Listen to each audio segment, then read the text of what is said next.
노무현을 추모하며 반복된 반역의 역사 끝장내자. 전경일 인문경영연구소장. 2009년 5월 23일의 일이다.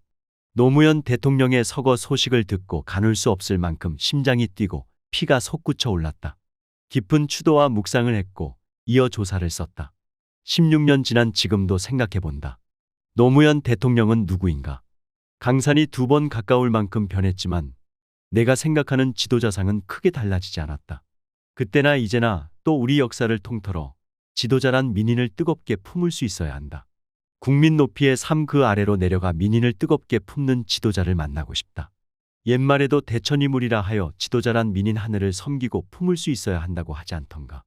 지도자가 그래야 하듯 국민 또한 지도자를 아낌없이 품을 수 있어야 한다. 이렇게 사랑받는 지도자이어야 한다. 그렇지만 그렇게 하지 못한 통절한 역사가 16년 전에 벌어졌다. 나는 노무현 대통령 하면 지금도 애틋한 사랑의 감정이 가슴 여민다. 다른 한편 그를 죽음으로 몰고 간 세력에 대한 억누를 수 없는 분노가 솟구쳐 오른다. 우리 역사상 그토록 서민적이고 민주적인 대통령을 본 적이 있는가? 소탈한 이웃집 아저씨 같은 대통령을 가까이 한 적이 있는가?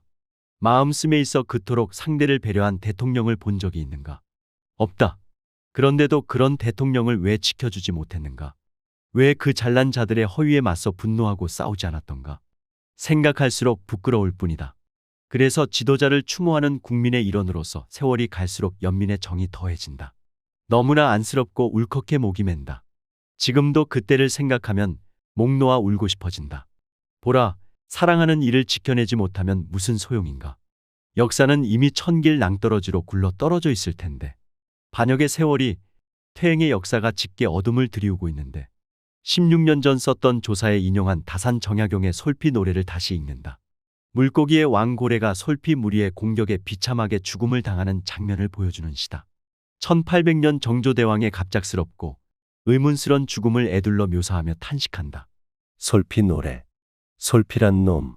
이리 몸통에 수달 가죽. 가는 곳마다 10마리 100마리 무리 지어 다니는데 물속 날쌔기가 나는 듯 빠르기에 갑자기 덮쳐오면 고기들 알지 못해. 큰 고래 한 입에 천석 고기 삼키니 한 번 지나가면 고기 자취 하나 없어. 솔피 먹이 없어지자 큰 고래 원망하여 큰 고래 죽이려고 온갖 꾀를 짜내었네. 한때는 앞쪽에 들이대고 한때는 뒤를 에워싸고 한때는 왼편 노리고 한때는 오른편 공격하고 한때는 배를 올려치고 한때는 등에 올라탔네.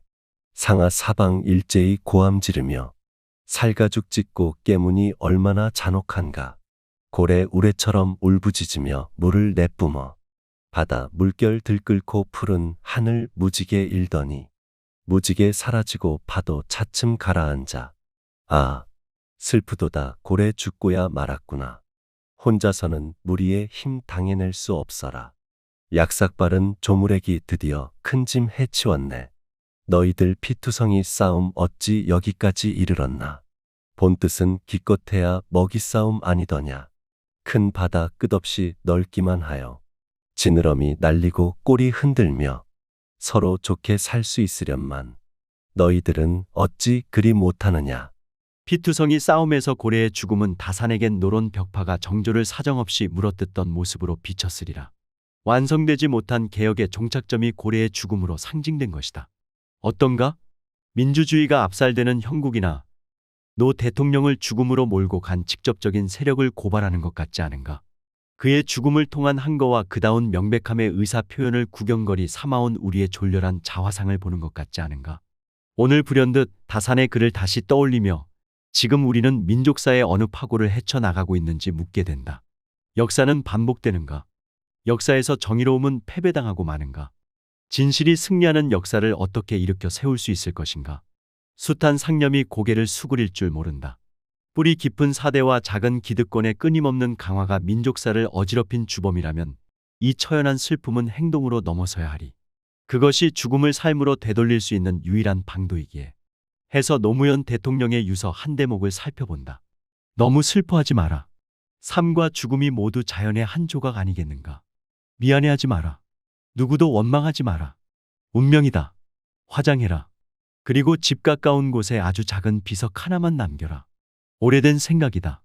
주변에 미안해하고 삶과 죽음이 한 조각이라는 망자의 처연함 뒤엔 문득 광주 망월동을 외로이 지키고 선 무수한 홀령들의 작은 빗돌처럼 그의 오래된 생각이 비친다.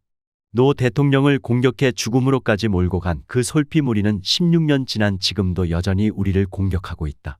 그것이 지난 12월 3일 국민들이 잠자리에 들 시간에 벌어진 일대 폭거가 아니겠는가? 어찌하여 우리는 똑같은 질곡의 역사를 16년 지난 지금 이렇듯 또다시 반복하는가? 또 어떻게 국민들은 공격받은 민주주의를 다시 들쳐업고 분연히 일어나는가? 자연이 숙연해진다. 이제 반복되는 반역의 역사를 끝장내야 한다. 6월 3일. 무거운 선택의 시간이 다가온다. 지난해 12월 3일부터, 아니 윤 정부가 들어서고부터 무너져온 나라를 다시 일으켜 세울 수 있을 것인가? 지난한 겨울의 어둠을 뚫고 다시 봄이 왔듯 이제 우리는 퇴행의 역사를 밀어내고 새로운 각오로 내일을 다짐할 수 있어야 한다. 민주주의 만세라고 다시 외쳐 불러야 한다.